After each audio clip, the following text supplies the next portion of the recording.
l'assassin d'élite, sortit un sédatif spécialement préparé. Il le versa sur un mouchoir et s'approcha prudemment de Jacques. Tant qu'il couvrait la bouche de Jacques avec le mouchoir, Jacques s'évanouirait rapidement, mais de manière inattendue.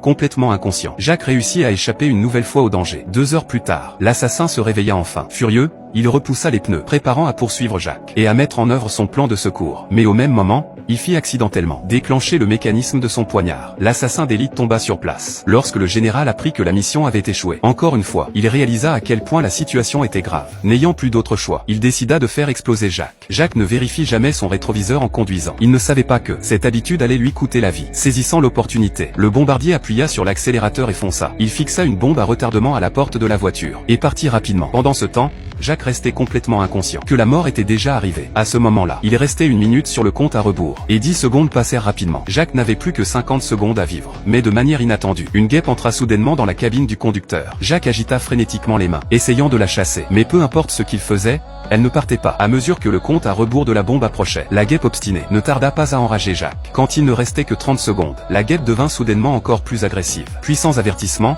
elle se posa sur le volant, finalement poussée au-delà de sa limite. Jacques appuya sur les freins et se gara sur le côté de la route. À ce moment-là, le compte à rebours de la bombe indiquait qu'il restait seulement 14 secondes. Voyant Jacques au sommet de sa rage, la guêpe vola hors de la cabine. Mais Jacques n'avait aucune intention de la laisser partir, et continua sa bataille frénétique contre la guêpe. Soudainement la guêpe se posa sur la voiture. Jacques se concentra intensément, enleva sa chaussure et se prépara à donner un coup fatal. De loin, l'assassin pensa que la mission était enfin accomplie. Mais à sa grande surprise, Jacques était debout sans dommage devant la voiture, complètement inconscient de ce qui s'était passé. Jacques croyait même fièrement avoir maîtrisé une sorte de compétence divine.